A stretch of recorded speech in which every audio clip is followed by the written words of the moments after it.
O Senhor esteja convosco. Ele está no meio de nós. Proclamação do Evangelho de Jesus Cristo, segundo João. Glória a vós, Senhor. Naquele tempo, disse Jesus a Nicodemos: Vós deveis nascer do alto. O vento sopra onde quer, e tu podes ouvir o seu ruído, mas não sabes de onde vem, nem para onde vai. Assim acontece a todo aquele que nasceu do Espírito. Nicodemos perguntou: Como é que isso pode acontecer?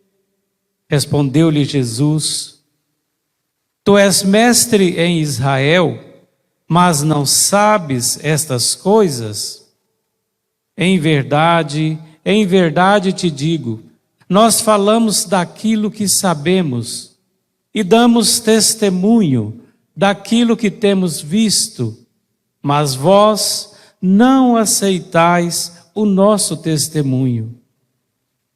Se não acreditais, quando vos falo das coisas da terra, como acreditareis se vos falar das coisas do céu? E ninguém subiu ao céu, a não ser aquele que desceu do céu, o Filho do Homem. Do mesmo modo, como Moisés levantou a serpente no deserto, assim é necessário que o Filho do Homem seja levantado, para que todos os que nele crerem tenham a vida eterna. Palavra da salvação. Glória a vós, Senhor.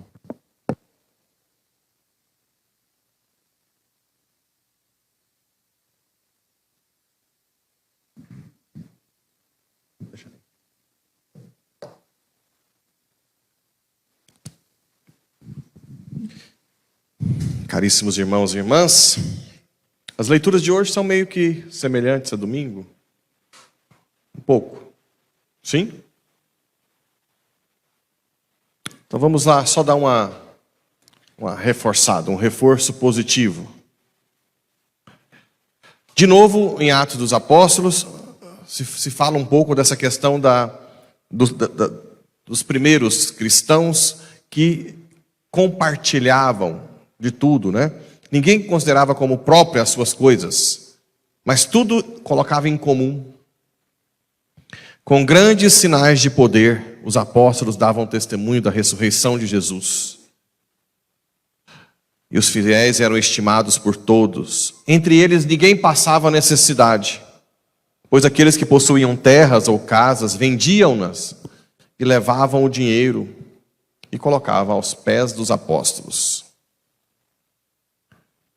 Bem, essa é uma situação que parece hoje em dia muito utópica, né? Mas eu disse domingo e repito, deve servir para nós hoje ficarmos muito atentos a não sermos egoístas. E mais ainda que eu reforcei domingo, a não sermos hipócritas. É doloroso.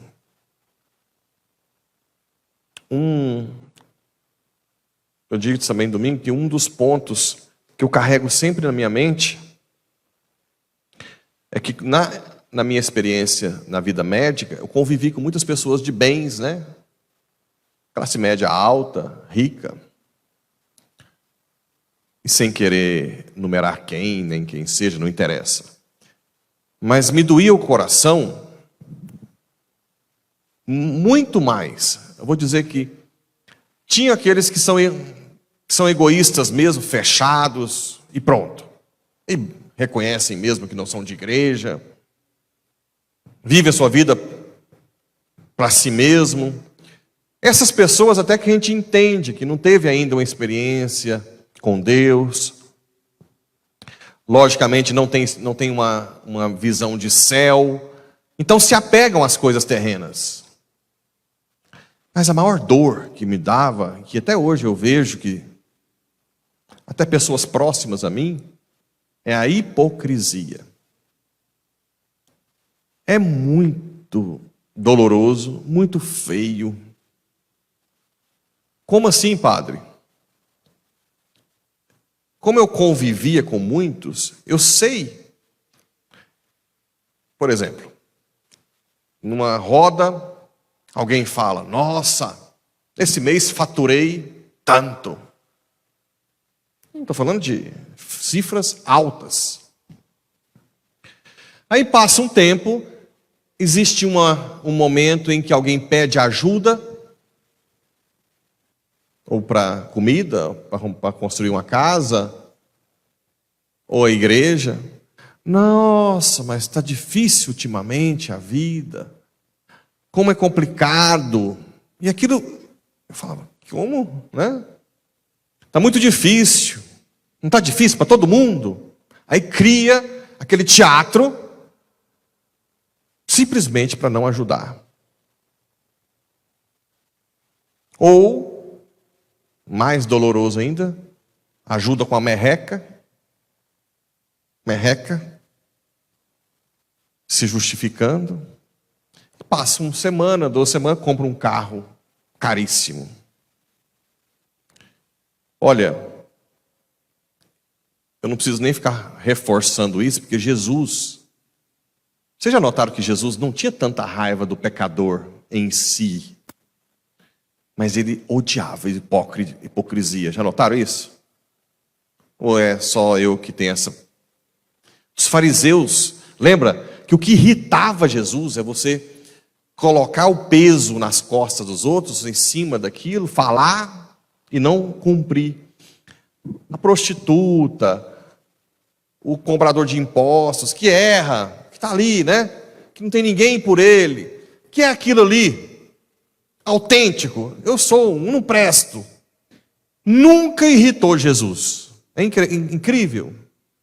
Mas a hipocrisia, eu contei também, eu sempre conto a história do, isso me marcou, o vendedor de pano de prato, né? Uma oportunidade de ver alguém que ganha muito dinheiro, negociar com o vendedor de pano de prato, como se fosse assim. E depois se gabar. Eu lembro que virou, é assim que a gente vive. Não se pode ficar dando dinheiro assim. Não sei se o pano de prato era R$10, ele pagou R$6, R$5. E ganhava 100 mil por mês. Você imaginou? Vocês conseguem imaginar como que Deus vê um negócio desse? Depois vai ali no restaurante, gasta uma nota preta, passa no shopping, compra uma bolsa de R$10.000 e arranca o couro do vendedor de pano de prato. Ou não sei, a senhorinha que vende Avon. Acho que a Avon não serve de base porque não pode abaixar o preço, não tem uma tabela, não tem? Mas o quê? A senhora que faz tapete, que vende o tapete para comprar comida. Aí eu vou e piso no pescoço dela. Porque a coitada precisa, eu tenho dinheiro. Vocês já imaginaram? Assim, às vezes a gente fica falando assim, mas vocês já imaginaram Deus olhando essa cena? Vocês acham que isso vai ficar barato? Porque, tudo bem, padre, é muito utópico todo mundo vender as fazendas e pôr tudo aqui para ficar igual. Isso não vai acontecer nunca. Tá bom. Mas e a hipocrisia? E a hipocrisia?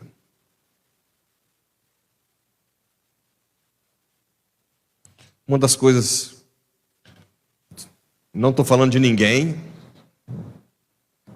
mas uma das coisas que eu já vi em Romaria aqui, ou na nossa São Pai Eterno, uma vez eu vi uma discussão assim, não, você tem que saber leiloar, não você compra frango caro demais, tem que saber comprar o frango barato.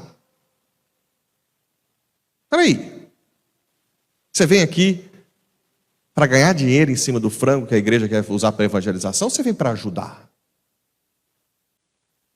Qual que é o seu texto? Tirar vantagem? Graças a Deus, eu não peguei a fase de gente, quando não se pagava na hora, de gente que dava o cano na igreja. Graças a Deus me poupou. Acho que ele viu o padre Pablo não está preparado para isso. Que eu não sei o que eu faria com uma pessoa dessa. Arrematar um bezerro com a intenção de não pagar. Outro dia, um padre da nossa diocese, aqui perto, disse que tinha um senhor que estava devendo 4 bezerros, porque ele vendiam de novo, lugar que não tinha controle. Aí o padre foi receber, ele falou assim: e desde quando o santo precisa de bezerro? Ele me contou isso, com vontade de vomitar, né? Eu só disse assim: pai, obrigado por me poupar de uma situação dessa. É assustador. E se você deve à igreja, nas romarias anteriores, graças a Deus aqui nunca teve isso, lá na Auxiliadora, pelo amor de Deus, não morre antes de pagar não, viu? Não pagar. Não tem essa audácia. Vende o que você tem. Porque dar cano na igreja, mesmo que, não, mas eu tinha um padre que não era confiável. Não interessa. O padre não consegue manchar a instituição divina. É Cristo que é o dono da igreja, não sou eu. Eu tenho limitação? Tenho. Mas aqui dentro tudo é sagrado. E se eu errar, eu vou pagar o preço, porque aqui é sagrado. E pode ficar tranquilo que o padre vai pagar 10.000 vezes mais. Porque ai do padre, de um juízo de um padre. Independente das minhas limitações, aqui é um lugar santo. Porque Ele é santo. Ali está o Santíssimo, o Rei do Universo. Você dá o cano no Santíssimo. Você imaginou? Eu acho assim, não sei, temor de Deus é uma coisa, nem não sei o que é. É uma barbárie. Então assim, é utópico isso aqui? É. Mas vamos pensar hoje, o que está acontecendo no dia a dia? Aí depois alguém me disse: padre, e são pessoas que frequentavam a igreja. Aí não, aí eu falei, não, aí eu prefiro. É abominável. É infernal essa conduta. Infernal. Precisa de uma confissão. E confesse, viu? Não quiser vir confessar aqui, confessa lá na China. Lá não vai arrumar padre, não, mas onde você quiser. Mas confesse e pague a sua dívida. Porque você está dando cano em Deus. Bem, são pontos que eu gosto de deixar para reflexão, porque a gente faz a mesma coisa aquilo que eu falei. Se você está na rodinha de pessoas e vê uma pessoa pedindo, tudo bem, tem pessoas que usam para droga, mas uma família que está precisando. E se alguém na rodinha dá R$100, é impressionante como todo mundo repreende, ou quase a maioria. Não, mas se você fizer isso, você vai acabar com suas coisas, você não vai resolver o problema do mundo. Eu ouvi isso demais. Mas se eu digo que eu comprei um iPhone top, né, e gastei 10, 15 mil, e um computador de 20 mil, uau!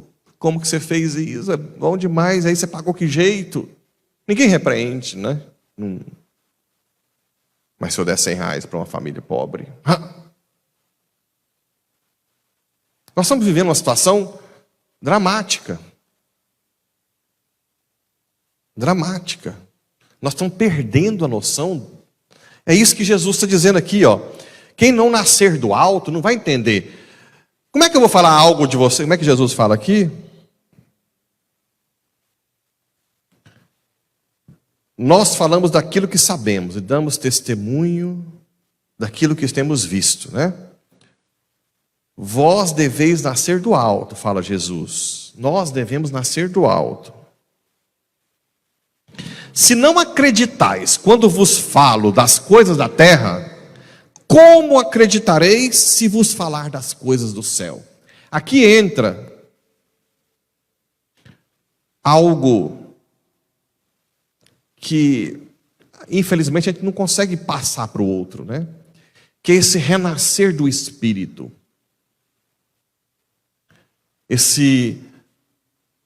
E, assim, eu vou contar da minha experiência pessoal, que talvez assim eu consiga... Porque eu não consigo achar palavras para entender o que é renascer do alto. Tudo bem, é ser conduzido pelo Espírito Santo. Ser conduzido pelo Espírito Santo. Mas é um mistério muito grande. É como se Deus te elevasse a algo que você jamais seria capaz. Jamais seria capaz de fazer. Ao mesmo tempo, você continua com as suas misérias. Porque Deus não quer que você se sinta melhor que o outro.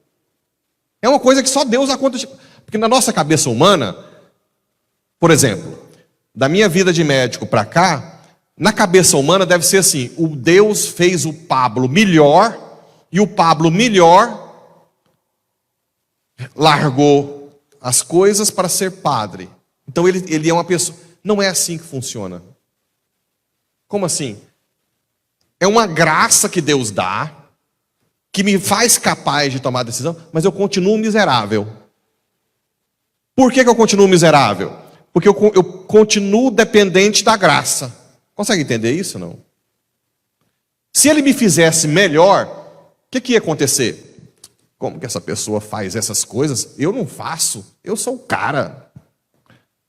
Ou seja, mesmo a minha renúncia, que foi grande, não impede que eu tenha apegos hoje. Eu poderia pensar, não, então agora eu não tenho apego a mais nada? Tem. Se eu não lutar na oração o tempo inteiro, rezar, me dá graça, Senhor, eu começo a ter apegos. Como qualquer pessoa, mesmo que não tenha tido essa renúncia pessoal. É algo extraordinário. Extraordinário no sentido, porque no início, eu vou confessar, que eu ficava bravo com Deus. Mas o Senhor não me melhora. O Senhor faz eu tomar a decisão, mas depois eu continuo ruim. Só que hoje eu entendo que Deus precisa que eu reconheça isso até a morte. Porque se eu não reconhecer isso, eu não vou buscar a graça de Deus. Se eu não reconhecer isso, eu vou começar a ser autossuficiente. Sendo autossuficiente, eu vou voltar ao pecado original, querer ser Deus. Consegue entender isso? Eu sei que é difícil. Eu tento buscar palavras para explicar essa ação divina na nossa vida. Você toma decisões altíssimas, continuando a ser miserável. Estranho, né? Por que eu não fico bonzinho? Né? Um doce assim, totalmente desapegado agora de tudo, de todos. Não. É uma graça para cada momento. Deus te dá o suficiente para aquele dia. É o maná. Aí, o maná. Lembra, se você guardasse o maná para o outro dia, o que acontecia? Perdia. Ou, quem conhece Deus um pouquinho, é um cara, ele tem um poder extraordinário, que foge à nossa capacidade. Eu fico tentando colher sinais para traduzir em palavras, mas eu não consigo, porque tão acima, meus pensamentos estão tão acima dos seus pensamentos, os meus planos estão, que a gente fica meio perdido. Então, mesmo acontecendo comigo, eu não consigo explicar direito. Por quê? Porque é algo sobrenatural que foge da razão. Foge não. Eleva a razão, né? Fugir, porque senão existe uma corrente aí como se a gente tem que renunciar à razão. Pelo contrário. É muito racional a minha decisão de hoje. É muito racional o que eu decidi para a minha vida hoje. Eu não decidi sentimentalmente. Não foi uma paixãozinha que me fez vir até aqui. Foi a razão. Nunca arrependi, apesar de todo sofrimento. Apesar de toda renúncia. Mas eu continuo sendo miserável. O miserável que depende da graça. Isso no início me doía. Eu queria ser uma pessoa boa, continuamente. Mas se eu fosse uma pessoa boa continuamente, eu não precisaria mais da graça. Não precisaria mais da confissão. Não é verdade? Não precisaria mais da adoração. Eu não precisaria mais da comunhão. Então é um mistério extraordinário que eu convido vocês a participarem. É difícil de entender? Mas é gostoso. Quando você vence, você fala, uau, eu não faria isso. Eu nunca, né? A minha mãe, não sei se alguém de vocês quando ela chora da minha decisão, uma vez minha mãe é muito engraçada. Gosto muito dela, ela fala assim, esse menino chorava com 10 anos para dormir no Castros. Como é que vira isso aí? Eu sei que é 1 em 1 milhão, mas eu tenho que ser mãe desse menino de 1 milhão. Porque ela não entende realmente. Detalhe, nem eu entendo direito como é que Deus age. É difícil de entender. Mas Deus age. Qual foi a oração que eu sempre fiz na minha vida? Senhor, não me ouça mais. Faça a tua vontade. Acho que foi só isso.